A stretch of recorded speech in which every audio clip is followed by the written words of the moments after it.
says the state used starvation as well as execution to kill the Armenians. The Armenians were rounded up, organized into convoys, men, women, children, old men, old women, and began to be deported in huge convoys under conditions of horrible squalor and oppression.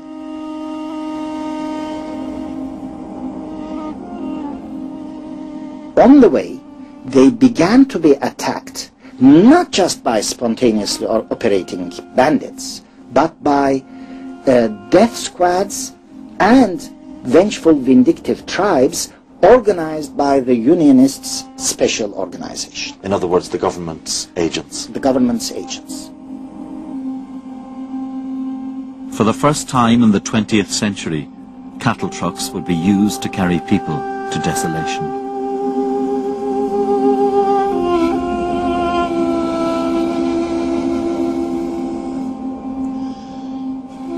The real purpose of the deportation was robbery and destruction. It really represented a new method of massacre.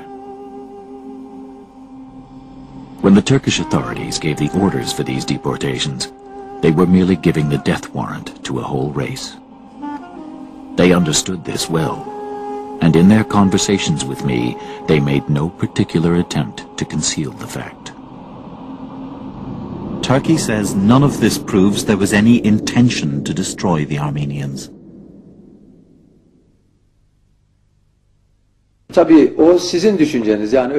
You may think it was genocide, but that doesn't change the historical facts. Genocide is a legal term, and its definition has many requirements to classify an act as genocide. First of all, if your intention was to exterminate a nation, no matter whether you killed hundreds or just a single person, your action would be considered genocide. But the Ottoman state never had such an intention.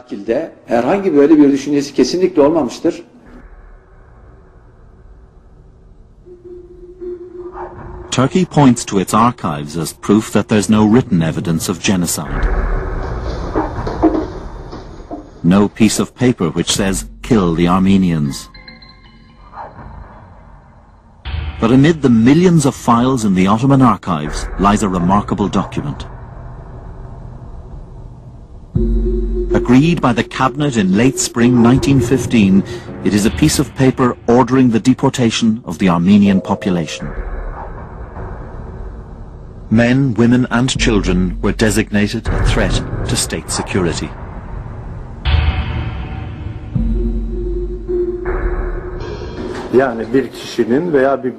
This is not a decision by a single individual or a group. It's an order made by the state. It says here that this decision has been taken to protect the army during the war from being stabbed in the back. Can I just ask you as a Turkish person, but also as a historian, how you feel looking at this document now? I'm an archivist. For me, all documents are the same. It's for the historians to assess them. I'm not very much interested in what the historians say, but there is such an order that was issued and implemented during the war.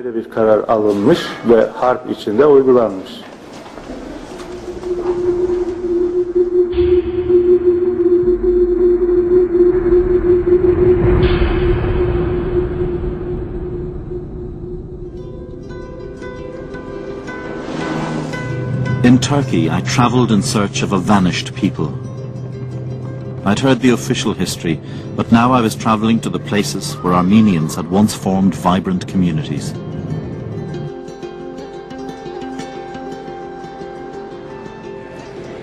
This is the area near Van in eastern Turkey, which was at the heart of Armenian life.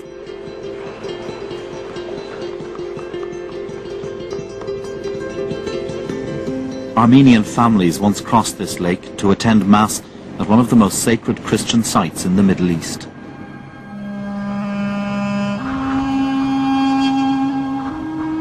Here on Akhtamar Island, evidence of a rich Armenian heritage. An Armenian king built the first church here in the 10th century.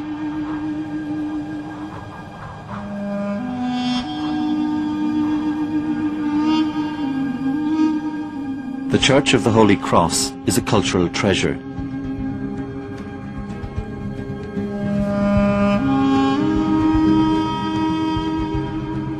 Yet the church interior has been allowed to lapse into ruin.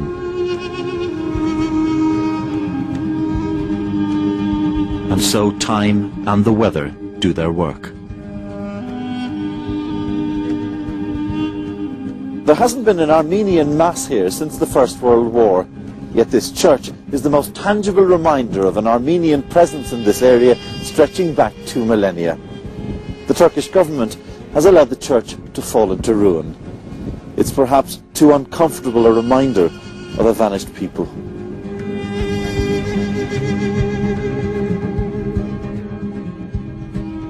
We met some Turkish sightseers, a young couple from nearby Van. They were citizens of a modern secular republic. I wondered what they'd been taught about the past. Do you know what happened to the Armenians in this area? What happened? Yes. When they were here, we and they, like a brother or like a sister,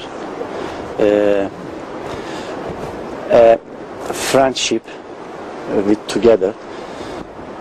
But I don't know what happened, and they went their countries, and we stayed here.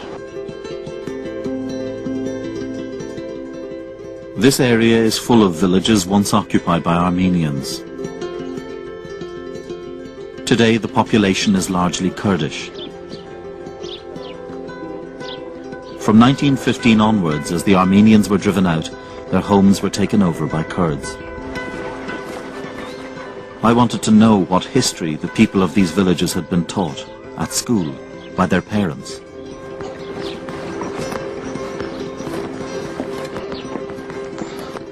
In this village, how was the deportation of the Armenians explained? So when you were growing up in this village, did you hear from your forefathers, did you learn at school about how the Armenians were massacred? Did you learn any of that? We never heard anything like that. Our fathers say there were no massacres against the Armenians. But we do hear about massacres now. We never heard anything bad about the Armenians at school. We were told they were advanced technologically and in human rights and things like that.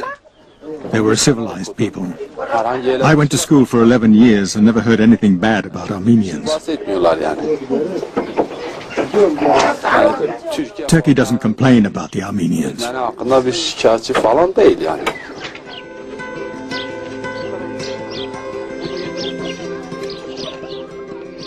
If I was going to get any sense of what had happened, I would have to speak to one of the older people. Hello, how are you? We'd like to ask you if you remember anything about the Armenians who used to live here. Did you learn anything about them? When we arrived here, the Armenians were leaving. I was young then, like these children. They were leaving when we arrived, and we settled here. What did your parents tell you about what happened to the Armenians? They killed many of us, and we killed many of them. My grandfather and father used to talk about it. Then they left. People speak nowadays of a great slaughter of the Armenians, that the Turks tried to slaughter them. What do you remember of that time? Is that true? Was there a great slaughter? I don't know about that. We came from Russia fighting on the way.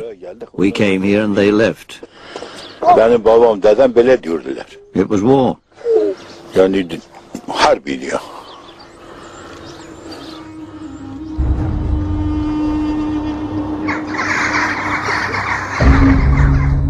Here in the east, bands of Armenian rebels joined the invading Russian forces. They attacked Turkish civilians and committed atrocities. When the Ottomans recaptured Van, the entire Armenian population was targeted.